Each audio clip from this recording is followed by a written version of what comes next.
Shooting analogue on film has made something of a comeback in recent years, which is absolutely brilliant.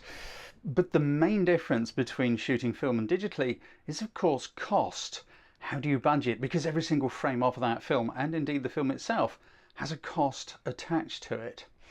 So imagine you're on the journey of a lifetime, travelling right round this amazing, wonderful world in which we live. You've got a limited amount of space to carry that film and limited availability to even buy any.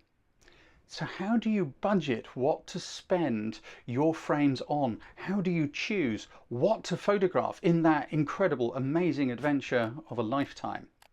I recently had the pleasure and privilege to have conversations with Elspeth Beard, who made such a trip in the early 1980s when she became the first British woman ever to ride a motorcycle around the world. There is a link in the top right corner of your screen right now to the first conversation where we talked about getting over fear and gaining confidence. I would urge you to watch it. It is a highly inspiring chat. It is not about motorcycles. It's about life and leading a happy and fulfilled one. Now let's go back and have another conversation with Elspeth, who is a very creative person indeed. I mean, she is a multi-award winning architect. Let's talk to her about how she budgeted her film and how she chose what to photograph. I'm going to have to talk to you about photography. You're an architect, so that suggests you are a creative person in the first place. Were you a photographer before you settled? Were you into photography? Yes, I was. I was very much into photography. I was always in the dark room when I was at uni studying architecture. I set up my own darkroom at home in the attic. I mean, I took about 2,500 photographs throughout the whole trip. A lot of them are buildings, which are just for me, and temples. It's your Anoraki. My Anoraki. Oh, look at that. Lots of buildings. So I carried, all my pictures were colour negatives. And the reason I did negatives, colour negatives, and not slides, well, it was quite hard to get slides processed in certain parts of the world, whereas colour prints you could kind of always get done. I would first send the negatives home, and then once I heard the negatives that arrived, I would then send the prints home. So I had like two chances of getting the pictures home. 2,500 photographs strikes me as not a huge number for the adventures and the time in which you were travelling. Well, I know it's funny because I sort of thought that as well. It really wasn't a lot, but I suppose the whole, you were far more careful in those days about taking a picture. It wasn't obviously digital. It was a film which you had to buy, and every film had 36 exposures. You might get 37 out of it if you really kind of wound it on carefully at the end, and it was just completely different. And I think you valued every picture a lot more. And you thought about every picture really carefully, and you planned well, I did anyway, I don't know what other people did, but I did. I do kind of like, being sort of very, very sort of efficient in everything I do. And so I don't see the point of having 10 pictures of a particular place when you can actually show all the different aspects of it, taking 4. So I would always think incredibly carefully before I would take any picture. It particularly became important when I got to Southeast Asia and left Southeast Asia. I couldn't buy any film after that. And most of the film was out of date. It had been sitting in a shop window in the boiling sun for you had no idea. So even when you were buying this film and then being incredibly careful with each shot, you didn't even know when it was developed in a year's time or 8 months' time or whatever, whether it was going to be any good at all. I managed to get hold of 9 rolls of film before I left Southeast Asia, and that was going to have to see me the whole way home. So every single frame was so valuable. Yeah, I mean, I would walk, half a mile or climb up a hill just to get a slightly better shot, or if I could pick up not only this temple, but I could get that temple in as well, if I just kind of walked up that hill and then take... So I would just spend hours and hours trying to make every single frame count.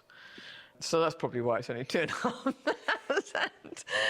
But that is also how it was. People believe these days that, you know, the marketing BS is, you know, buy our gadget, buy our thing, we've added 10 new features.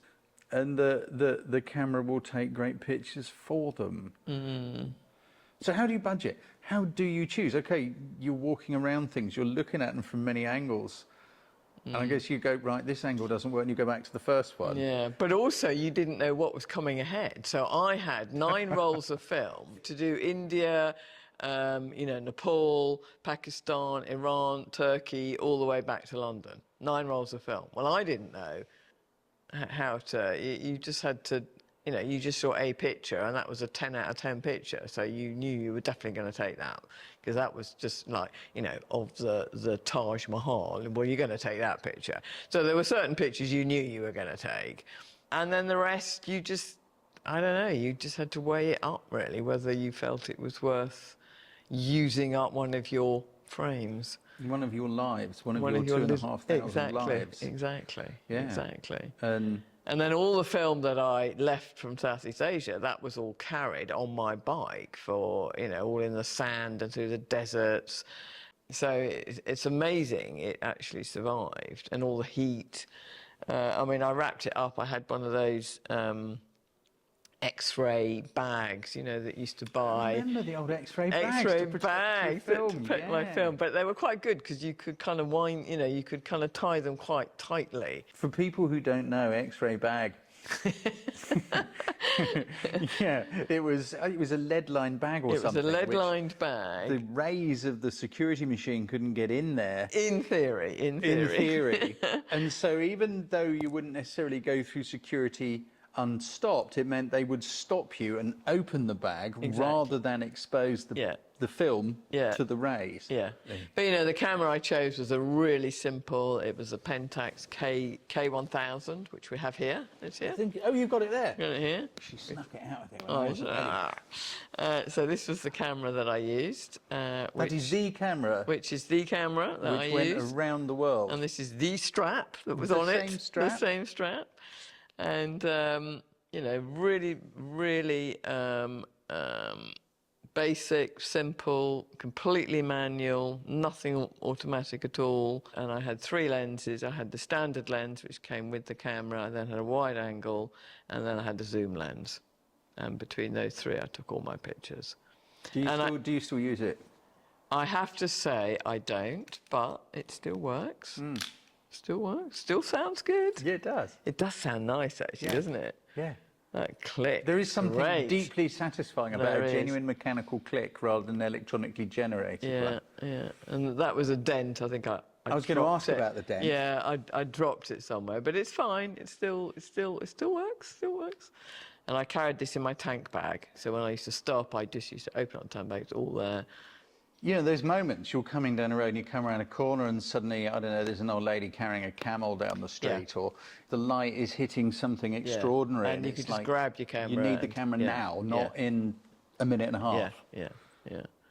Yeah, although this is not that quick, because you've got to do the focus and you've got to work out the aperture and the depth of field and so you don't just kind of go click. It always used to take me, you know. Which makes it even more important for it to be ready and easily available. Yeah. And because every frame was so, you know, I would double check all that it was exactly the settings, and the light meter, the needle was exactly in the middle, and it was, and then before I go click. And there must have been many, many times when you would have gone, oh, that looks really nice. And then when you look through the viewfinder, I know I do this, I don't know if you do, even with a digital camera, I will look and I go, oh, it's not worth taking. Yeah, I did. I used to try and take pictures of, as well as buildings, I've got sort of temples, buildings, ruins, whatever. But I did try and take pictures of people. I really like to take pictures of the local people, which you always had to be very careful about doing. Yeah, What about those times when you see the face on the street and and you just think, oh, the light and the whole thing's coming together, and you go through your way up. Shall I spend the money on this click? And you choose to, and then a moment later there's a better one. A better shot. There were quite a few where I was taking a picture of I don't know, some part of a building or something, and I go, yeah, I line it all up and I go, sure, it's awesome, and I go click, and then as you say, you walk around the corner, you go, oh no, it's even better here. And you've just spent, and I've just used one of your lives. One of my lives. Yeah. And also, of course, because you were on an extraordinary budget on this trip. You worked in Australia and you got together the money to hopefully get you home. That was stolen along the way, and I'm not telling you where, by the book.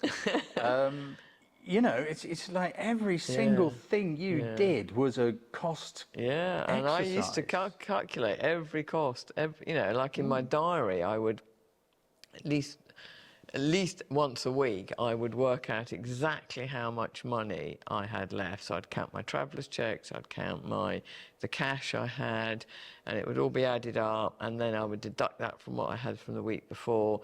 And I had to account for every single thing. And if there was 20p that I had spent somewhere that I couldn't account for, I go, oh my God, what did I do? What did I spend that on? So it was like everything. I micromanaged because I had to. So I had about 7 rolls of film that I'd taken around Australia, and then up through Indonesia. So I think there were 4 of them were Australia or something, and 3 or 4 of them were Indonesia. And I decided to get them processed in Singapore. So I arrived in Singapore, got them processed. This would be a safe place to get it done. And I took it into this place, and I went back 3 days later to pick it up. And they said that they'd lost all my films. And I went, sorry? And they went, oh, we just lost them. We just lost them. But that's okay. We'll give you some, we'll give you some new films as a replacement. And I'm going, no, you don't get it. It's not that bit of celluloid in a little tin tube. You really don't get it. All right, that's all Australia. That's 3 months travelling all up through Indonesia, and you're just saying you've lost them. And the guy was really unhelpful and really whatever. So anyway, I found out where they sent their films, which lab on the island they sent their films, and it was some huge shed right on the other side of the island. Anyway, so I went there, and I kind of banged on the door, and I kind of marched in, and I said, right, you've got my films here, they're somewhere here, and they were all kind of shouting and trying to throw me out of the place, and I just was, no, I'm going to find my films. I found them. They'd actually fallen behind some filing thing, and they were all there with other people. So there were probably about 15 rolls of film there. They'd obviously told these other poor people that they'd lost their films as well, and I got them back. I found them. That is hardcore determination. I knew they were in that building. I knew they were in that building because they could prove they'd got there, because the shop was saying, well, it isn't our fault because we got them there. We know they arrived, they were delivered on this date and whatever. So I knew they were in that building, and I was not going to leave that building until I found them. I'm sorry to interrupt, but just bear with me for a moment. If you're someone who wants to improve your photography skills, that is something I really can help you with. I'm very, very good at this. Please click the link in the top right corner of your screen and come and check out my online masterclass in photography. It will give you everything you need to know about the camera, light and composition. That is all beginner stuff. If you can't do that without thinking, you're a beginner. But if you want to go off on the trip of a lifetime for yourself, you don't want to be burning your brain power trying to figure out how to do it. And trust me, the camera won't do it for you, because cameras do not take pictures. You take pictures, and for it to be effortless and easy, you need to know what you're doing. I'm very, very good at teaching people how to do that. If you already know how to do that, maybe you need to think like a photographer, because that is a whole different skill set. Elspeth has been talking about choosing what to photograph, because she only has a certain budget of photographs to take, because each click was costing her money. If you want to learn that skill for yourself, check out my 7 building blocks of photography. Again, there is a link in the top right corner of the screen right now. There are also links in the description below. Sorry to interrupt. Let's get back to Elspeth. Your second book, the book of the photographs. What's it called? It's just called Lone Rider, The Photographs. Imaginative. Absolutely. Well, I believe, you know, you say what it is. Say what it is. It is what it says on the tin. Don't try and be clever. No. Just, it's Lone Rider, The Photographs. Well, it's not all of them. It's about, out of the 2,500, I selected 480 photographs. And it was a mammoth task going through all the colour. But actually, I was very lucky because when I got back from my trip, in '84, I went into, I felt lost and depressed and basically hid myself in a basement for about 4 months and didn't come out and talk to anybody. So I made these albums myself, and then I stuck all the pictures in and put all the maps in with all my routes on. And every single picture, I looked up the name of the temple and where it was, because it was all fresh in my mind then. And I typed out all these little labels, and I cut them all out and stuck them onto every single photograph. So, and then the films, the films, I put them all in one of those film casing things, and they were all labelled, you know, film 1 USA, film 2 USA.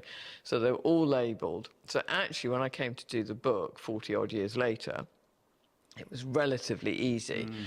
But I had to buy myself a Nikon Cool Scan 4000 DPI. You scanned them all yourself? I scanned each one individually myself. How long did that take you? The whole book took me 5 months. I didn't do very much to them because I quite liked the sort of old colour print quality, the sort of slightly grainy, a bit scratched here and there, but that's all part of them. You know, that was that piece of sand that got caught in the camera when I was riding through Baluchistan or whatever, you know. So you don't want to take all that out. You want to leave all that in. Because I do find these days some images you see that people put out are so over, what's the word? Cooked. Yeah, it's just too much. It's just not real. So I was very careful. So I mean, if there's a scratch, I would kind of do my best to get most of that out. But apart from that... There's a talk I do, which I often open as like, you know, when we're doing this on our phone, we're time travelling. And I don't know how this is what I was thinking about when you're looking at these pictures that you haven't seen for such a long time. There must be so many moments you think, oh God, I remember that. And going back in time, do you also find that when you go back to these moments, these photographs, that they bring back the thoughts and the feelings and the emotions? I mean, I have done that with more recent pictures, but I think the stuff I took on around the world, it was such a long time ago, and I've lived like 5 lives since it, you know, so there's so much else that's been there to replace. But you're only 47. Absolutely. Absolutely. Most of them I could remember the place, or I could remember, but not always, I have to say. Sorry about the rather abrupt ending there. Elspeth and I spent an entire afternoon in conversation. What an amazing, fascinating, engaging and interesting lady to talk to.